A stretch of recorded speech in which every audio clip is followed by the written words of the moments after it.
Welcome to this edition of the Imagery International podcast series. We hope you find it interesting. ImageryInternational.org.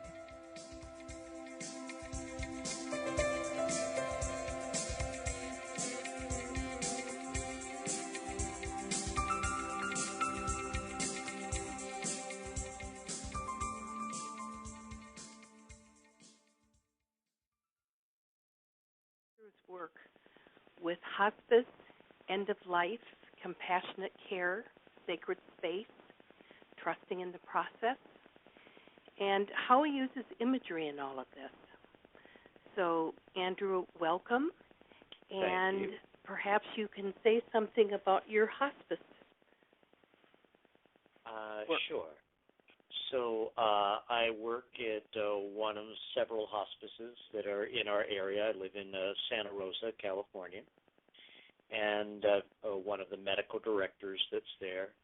I do home visits and participate pretty actively in the care of people in hospice who are in that process of dying, and working with and through all the issues and the physical, the psychological, the spiritual aspects of end-of-life care. I also work at a hospital doing palliative care consults. And one of the big differences between palliative care consultations at the hospital and the hospice work is actually in the palliative care, we're really working with people as they're struggling with the decision-making of who am I, what do I value, where am I in this process, what's important to me, what should I be doing now. When people have already made that decision of being in hospice, there often is this great sense of relief. But in the hospital, it's that struggle that's very engaging and very difficult. Yeah. Well, could you speak about how you use imagery for your hospice care? Sure. There are lots of things that are coming up in hospice. Some of them have to do with pain.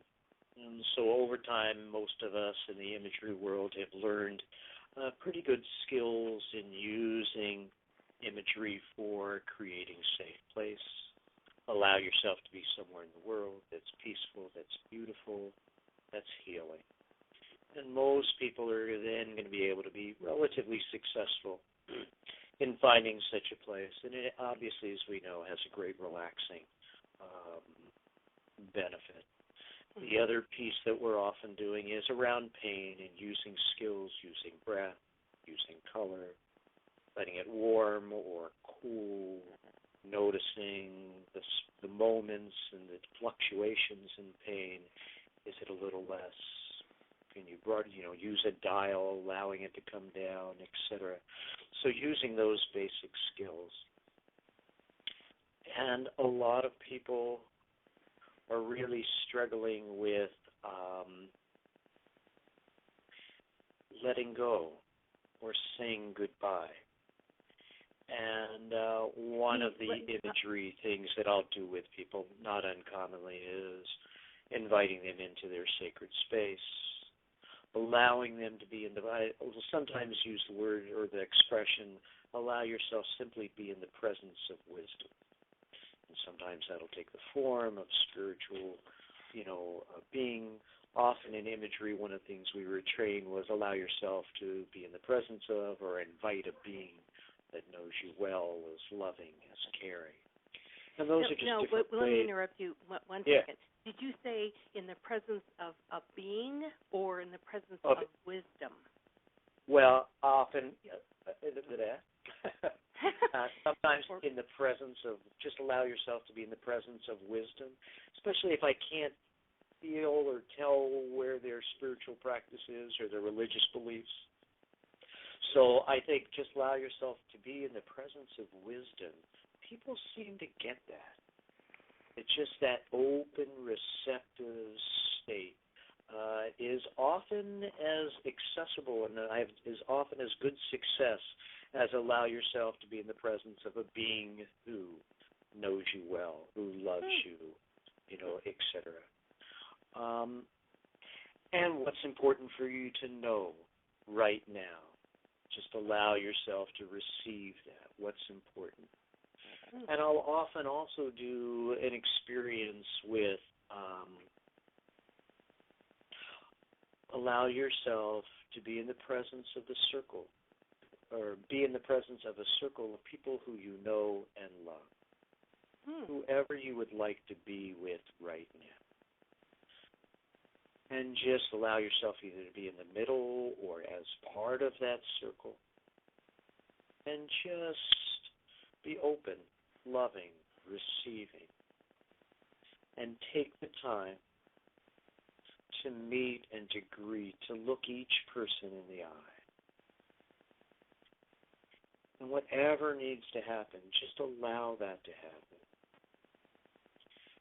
And again, it's like it offers people a way of receiving what they need to receive, of offering what they need to offer for closure.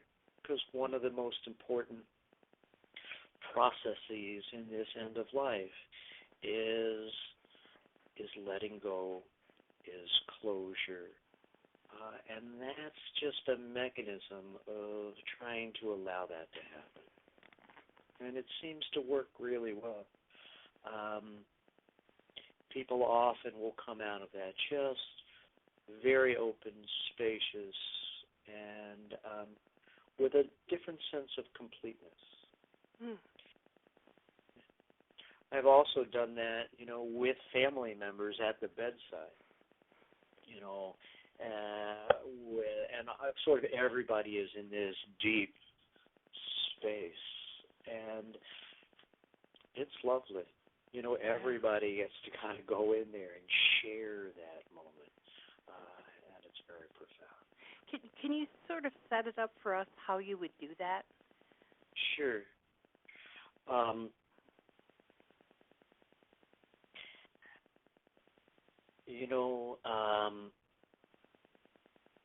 I think one of the most important things we can do, again, is, part of this conversation was, or theme was, creating safe space, creating sacred space. And part of doing that is what I bring, whatever we bring to that moment. So bringing myself into a space and a state of calm, of openness, of receptivity, asking of myself to enter into that same sacred space that I'm trying to create. And that sense of calm presence begins to evoke a quality in the room, quality for the individuals, of receptivity. Wow. And I might do the usual preface of, would you like to have an exploration, or would you be curious about just being more relaxed, more comfortable, or doing it? I might preface it even more about with the actual intention.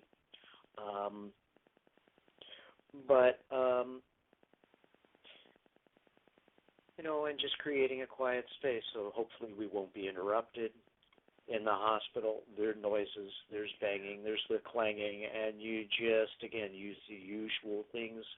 Whatever sounds you hear, just allow them to help refocus yourself in what we are doing right here and now. In a home setting, it's obviously easier, and the individual, is in their bed or in their easy chair or something.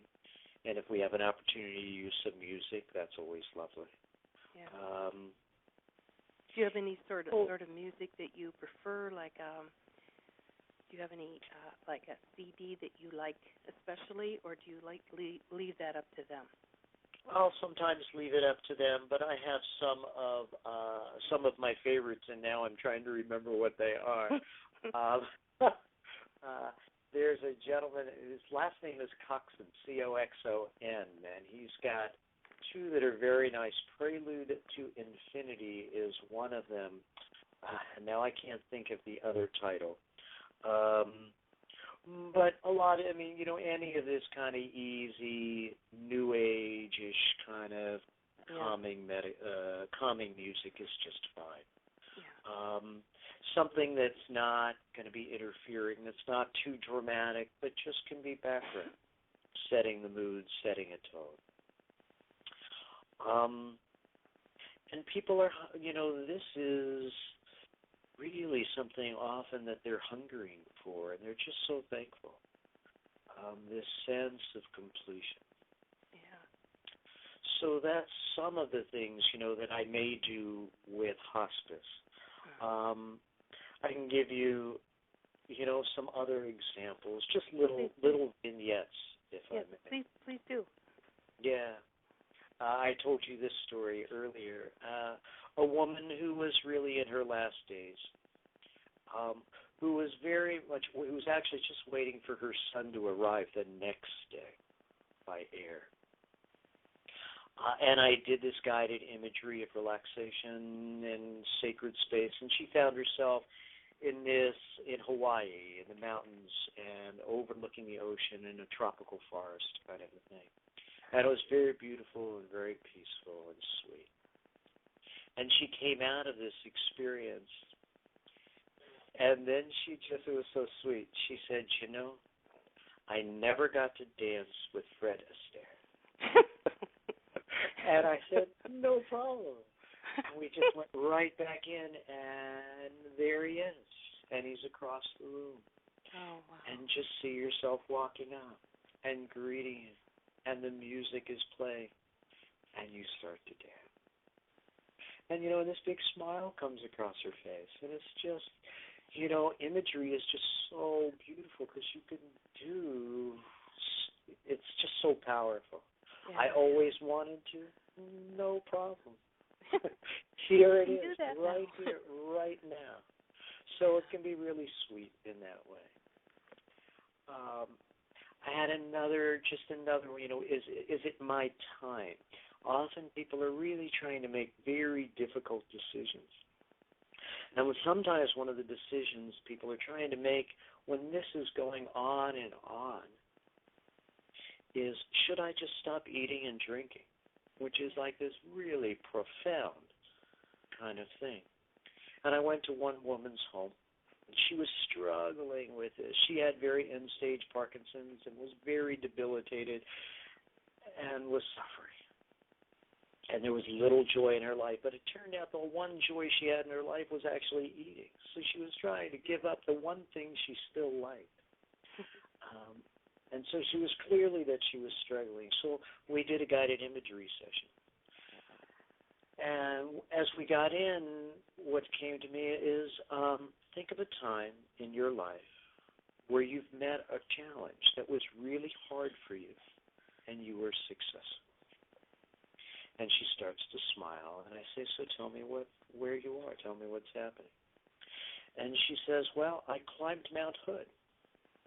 Not even once, but twice. And I said, that's great. And so we started to climb Mount Hood together. It's hot, and you're sweaty, and you're tired, and you're only a third of the way up. And just getting in touch of what inspired you, what allowed you to keep going. She gets out, and she's, and we're walking, and she gets to the top, and there she is, and that sense of completion. And from there, we kind of went into the knowing, the empowered quality that you had, that you knew that you could climb to the top, be successful, and do this.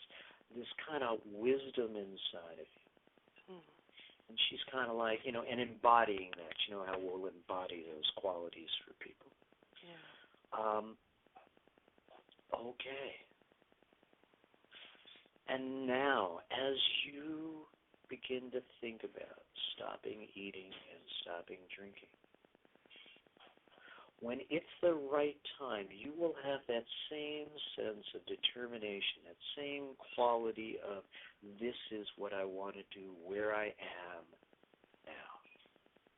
And she just starts to nod her head. And it's that, bodily wisdom experience. And we came back out and, how was that? I got it now. And she never chose to stop eating and drinking because it really wasn't her path. Oh, wow. And so, that accessing wisdom in that way is really beautiful. And at the same time, I had another gentleman who was doing the same thing. And we went in and we did this whole goodbye thing that I said, circle up your friends and people that you love. And he did this goodbye, and tears are just streaming down his face. And he's somebody who I actually personally knew. Tears are streaming down my face as we're doing this imagery. And he comes out of it, and it's just so profound. And he says, that's what I need to do now. And, it was that difference in quality, that yes, this is my path now.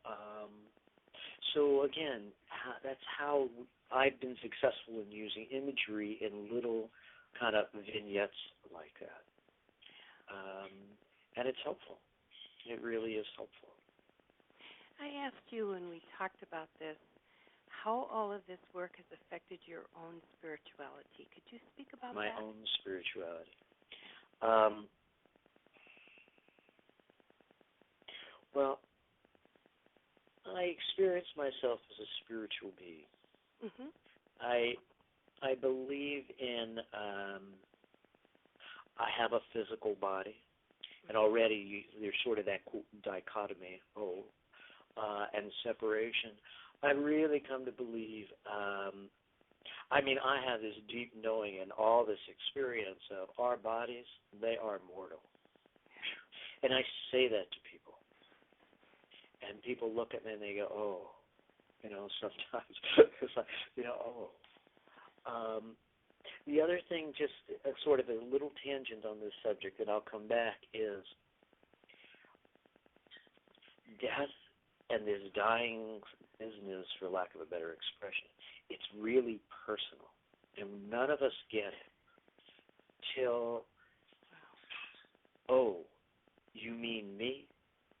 Yeah. And again, another story, if I might. Please. Briefly, okay.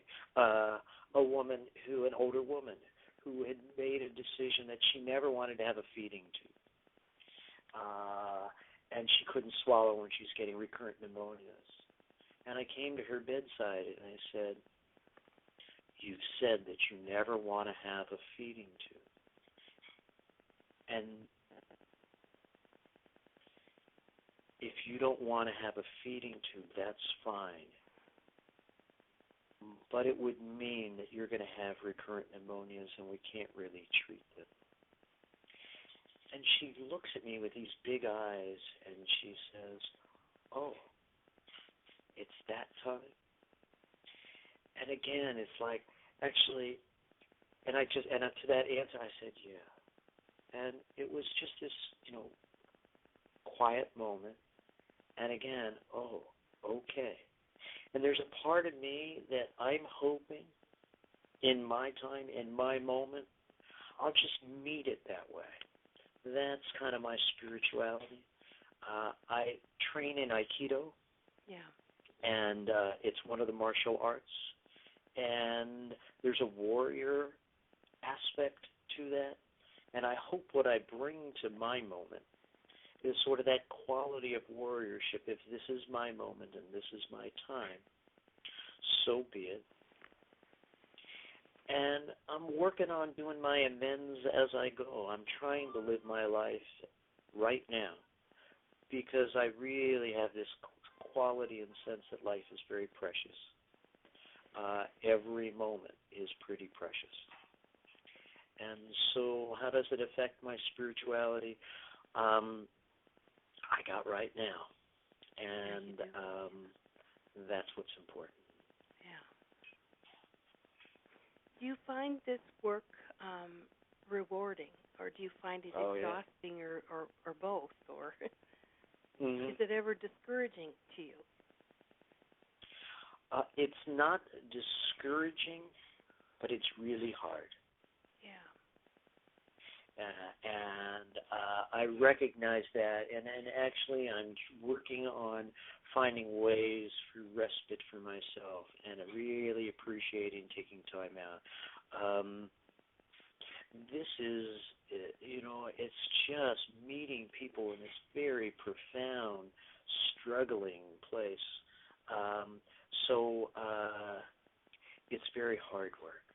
It really is very hard work. And so that's important. Yeah. So when you said you took respite for yourself, can you say how imagery helps you personally with this work? Mm-hmm. How do you use it personally? Sure.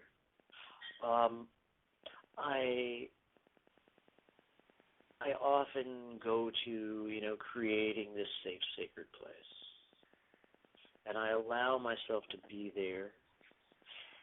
And I have developed in imagery a certain, I'm going to say receptiveness. Earlier I used that expression about wisdom. A certain openness and receptivity to wisdom. Sometimes it comes in the form of an inner advisor. Often it's not so distinct as that, but it's this intuition, and I follow my intuition a lot. And that helps me. And I have a lot of trust. I just, I trust myself. I trust this work. I trust process. And I also have developed a little bit on my own, it's not about me. And there's, a certain letting go. I can't control this whole process. I can be, actually often I'll use this expression, I often look at my work as midwifing. I'm midwifing the end of life for people. And that expression of bearing witness, that's a lot of what I do. Yeah. And create a safe, sacred place for people to go where they don't want to go and try and make it safe for them. And in that, there's also this kind of, I guess I got enough experience being around people who are dying, including my parents, and creating this kind of safety place, a familiarity that I know we can do this together.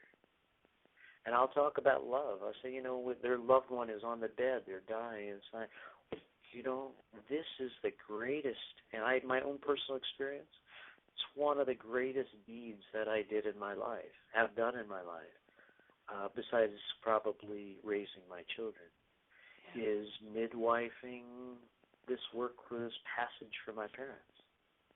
So it's very profound, and it's a really life-changing work and experience, and then you get to rewrite the taboo of death for yourself, for your family, and it's profound. It's profound when we rewrite this taboo for families. That's what's really great. Yeah. Did I answer your question? Yes, you did. My mind was kind of thinking about you as a doc. I'm sure you've been there at the beginning of someone's life too. You've been a literal doc midwife. Yeah, I've delivered hundreds of babies. Actually, and I've even delivered my youngest daughter. So, had a home birth. So yeah, and this is equally profound. And the joy that comes with the birth, the bringing into the world a brand new life. Mm-hmm. Is there joy in the life leaving? Yeah. And can you speak about again, it's like, how do we celebrate this person's life? Yeah. What was their value? What's important to them? In these crucial discussions, et cetera, it's like, what's important to you? What do you value? How do you want to spend your time, and with who? Because you could spend your time in the intensive care unit on a ventilator getting no benefit, or you could be encircled by your family holding your hand and blessing you and praying with you, or whatever it might be, and telling stories.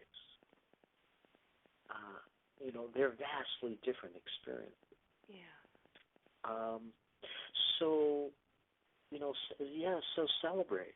How do we acknowledge and celebrate this person's life? What's important? I love kind of going into people's homes or these conversations and just saying, so what was the most important thing in your life? What are you most proud of? What advice do you have for me? What would you tell me? What's important for me to know? I'm on this path too. Here you are at this threshold. What do you wish you would have done that you didn't do? Yeah, what's important? What should I know? What do you see from where you are that I can't see for myself? These are actually profound moments. It's part of the life cycle. I'll use that expression a lot with families and with people. Like, this is a precious part of the life cycle, not to be ignored, not to be shortchanged. It's important and profound. There's a lot. It's good. It's good. So, how did you get into this work? I'm curious. How did I get into this? Yeah. Actually, I kind of do. I've there are several factors. One is, for whatever reason, I've had a curiosity about death, what it is, and afterlife, and God, and the meaning of life, and all those things. So I had some predilection for those kinds of things. There's a voyeuristic aspect. Again, I know I'm going to die. I know there will be my moment. And so I'm curious, not curious, but it's a study. So how are people approaching that? And so there's an aspect of that. And then I just have had some really good experiences in my personal life, both with my father when he passed, and he was in the hospital, intensive care unit, and we wanted to take him home, and this was back in the 80s. And then I remember profoundly the nurse saying, he's too sick to go home. And I said, that's why we're going home. Yeah. And we got him in an ambulance, and we had hospice, and we took him home. And I had this, again, this very profound experience of actually my father dying in my arms, with my head actually on his chest, and I heard my father's very last heartbeat. Wow. And it was like, wow, and yeah.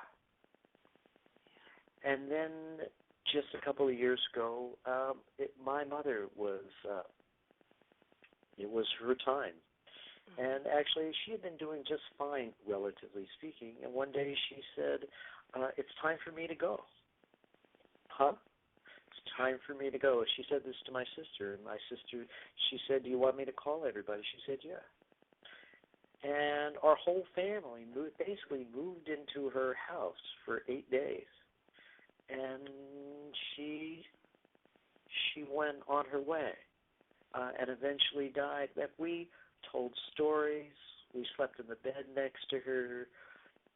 We played music and we sang songs. And, and again, that earlier expression, rewriting the death taboo. Yeah. We did that for our family. This is how we're going to do it for each other. We're going to come together and hold sacred space. And it can be done. So I have these experiences of it being very profound. And I'll also, sometimes I say this to families, sometimes, death isn't so pretty, Yeah. and we just need to deal with that too. But with hospice, we have a lot of tools to make people comfortable. Yeah. And a lot of it is much, I'll just finish this one, as much our struggle as the individual's struggle. So there's that component of it. Yeah. Have you ever been at the bedside of a child who was dying?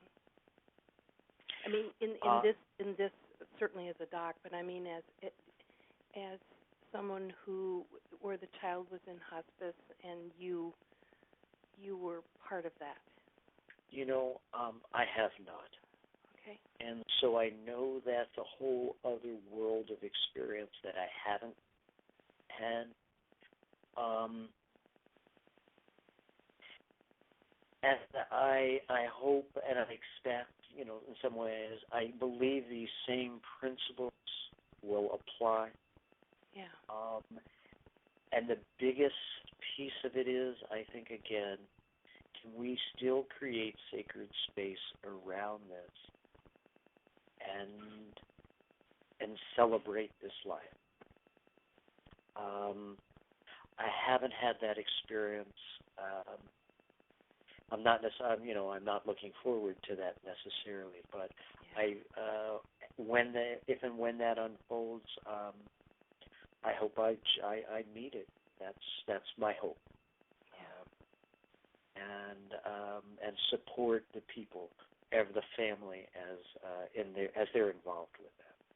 But I have not had that experience, and I know it's an important realm.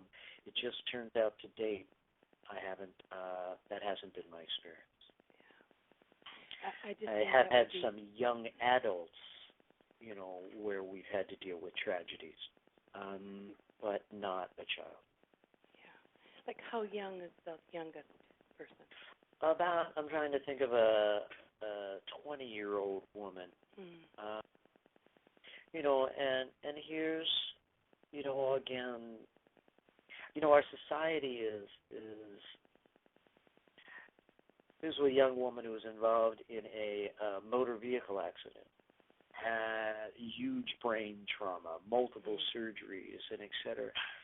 And everybody, in it, my reflection on it was, it's a curse to be 20 and have a major brain injury, because no one will let you go. Yeah. They do this and they do that and they do this and they, and it's endless, the number of things. Oh, but she's 20. Yeah. And it's like, okay. So in any case, it's hard. It's hard when they're young. So anyway, that's just another experience. This 20-year-old that was severely brain damaged, was she at all cognizant, or were you addressing more of the people surrounding her? The people surrounding her. Yeah. And including the physicians who couldn't really, couldn't really let go. Yeah. And so it's hard. Yeah. It's really hard. So there's nothing simple about this. And that's just the other truth. There's just really nothing simple about it. But again, can we bring ourselves? Can we kind of wrestle with these things and see what we come up with? See what's right. See, again, values, quality of life. What would be important to this person? Because in the end, they're the one that's going to be living with this terrible disability. Should they live through all of it? Should they live? Yes. So, so there's that aspect of it. For those of people maybe listening that don't quite understand what sacred space is. Could you say something about that? Mm-hmm.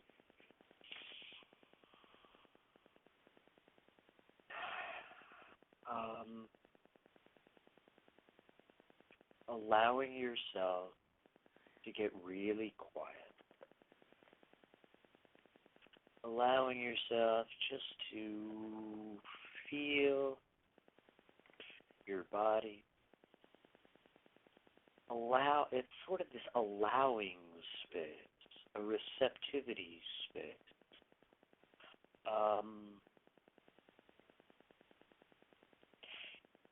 It's usually quiet.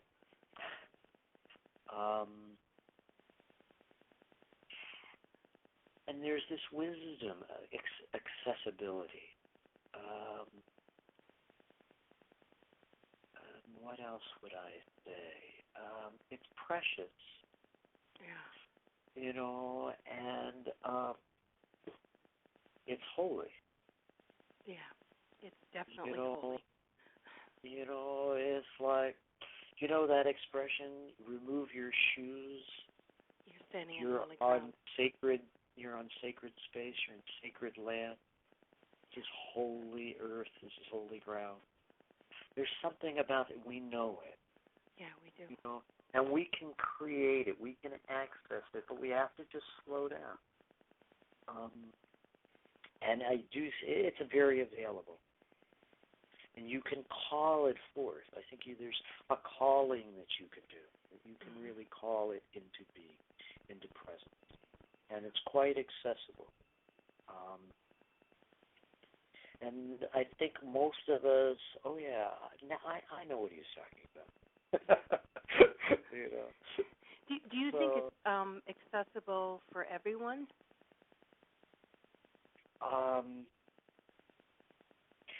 I think we've all touched it, and some are drawn more to it. For some, it's pretty frightening and even terrifying. I think it's accessible, and I think but it has. Maybe you have to want to enter. Like there's a threshold that you have to pass. Yeah. Maybe at times I think we're just dropped into it. Boom. Yeah. But I think there's also a threshold that someone passes. You know, like that, remove your shoes, so to speak. But I think we do have access to it. Yeah. In my experience, some folks, because when people come to me, they don't come to me for imagery. That's not why they're there. And frequently there'll be people that are very resistive to this process. Mm-hmm. And yet something happens. And I will sometimes sit there and think, oh, my goodness. I'm in the presence of something and I'll find myself saying, wow. Yeah. Kind of softly to myself so they can't hear it, but it's like, wow. Yeah. And you know you've entered something that's profound. Yeah. And I think there is a yearning for it, you know, and I think when we offer it, there is a yearning and an attractiveness to it, for it. But it also can be scary. And that's where, you know, take my hand. Let's go there together. Yeah.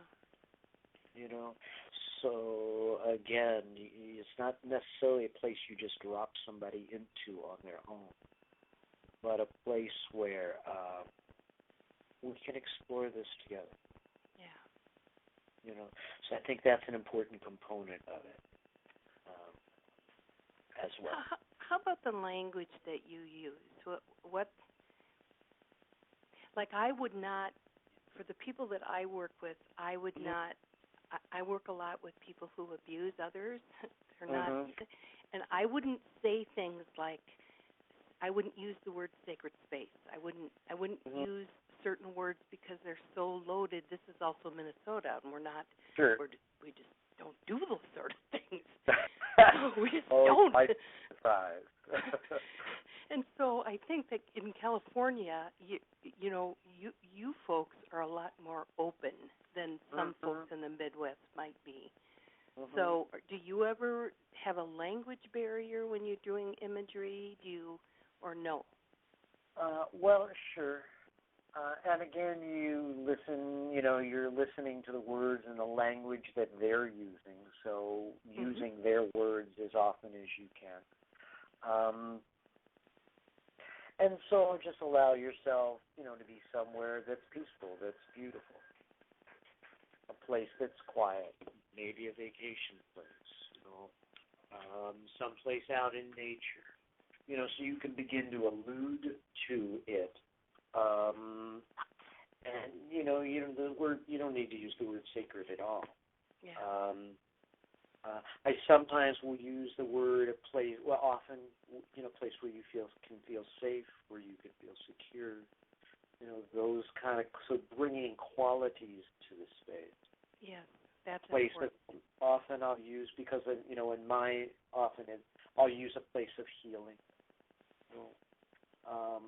So using those expressions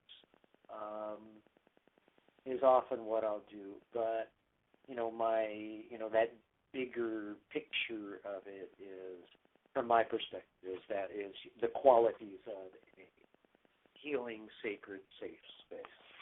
Yeah, a place of comfort. A place of comfort. Yeah, that's another great word and expression. Yeah. One thing I've learned, and I kind of want to get what you think of this. Yeah. I learned a while back not to use the word relax. Mm-hmm. And it might be because most of the people that come to see me don't know how to relax.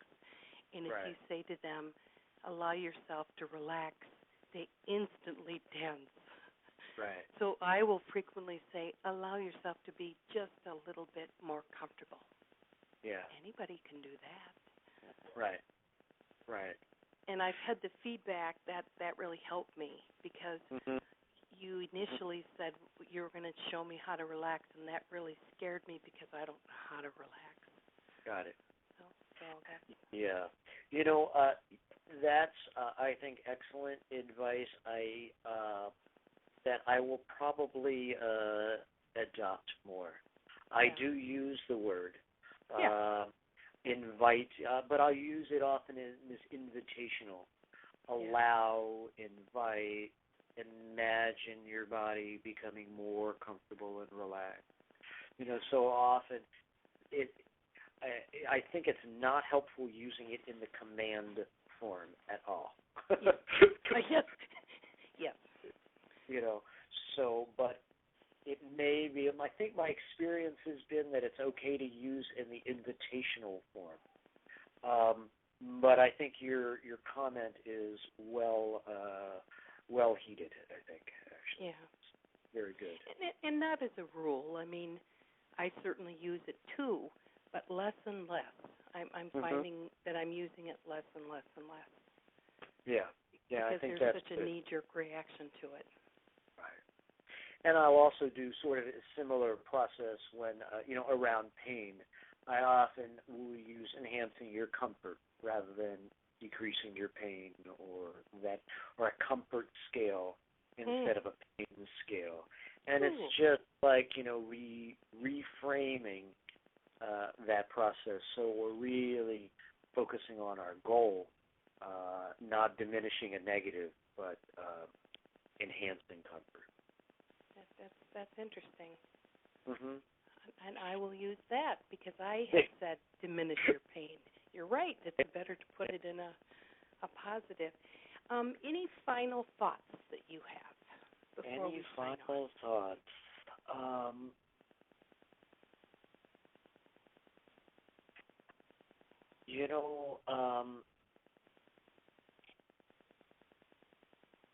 Perhaps to not be afraid. That we can be fearless, that we can meet this, and that we're, and that we do this and can do this in community. And I think that's really important.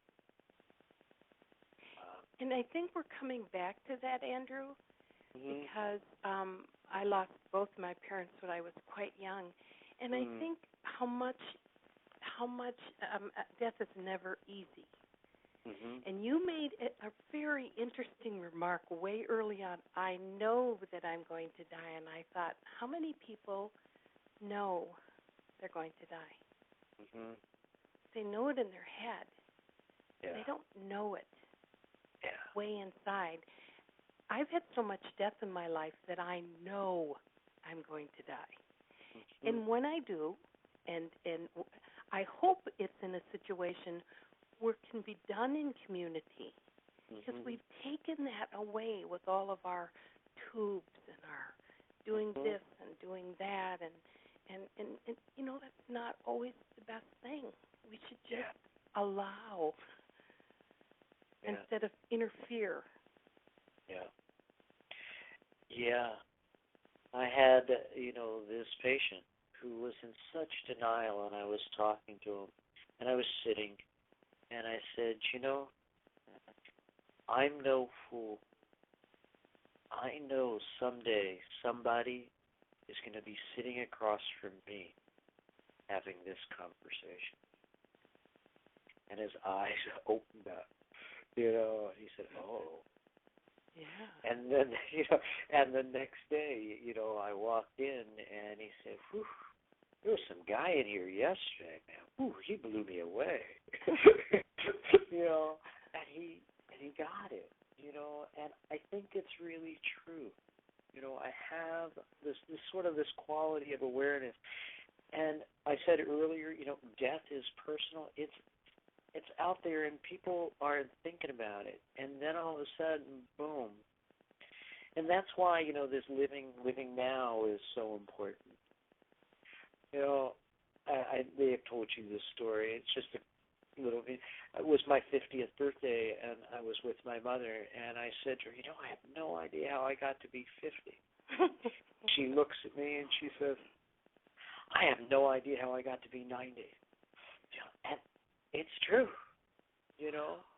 How old was your mom when she died, Andrew? She was just short of her 92nd birthday. Wow. Yeah. My. So yeah. And it's like, I got to tell you, 90-year-old people are surprised. They just are. Go figure. But they are. Well, I think 50-year-old people are surprised. I just turned 60, and I looked in the mirror, and I went, wait a minute. Who is this person? How did she get, where's my 20-year-old Jann?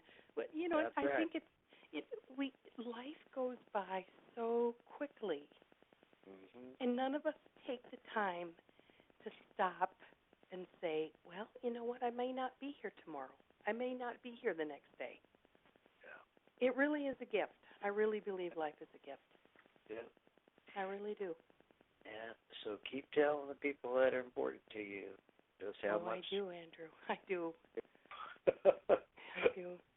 Well, I really want to thank you for this. This has been it's a great pleasure for me and a great honor. So thank you. And I hope you're planning to come to the conference. I intend to be there. Good. All right. We'll see you then, and thank you so much for this. Great, Jan. And thank you very much. Have a good evening. You too. Bye-bye.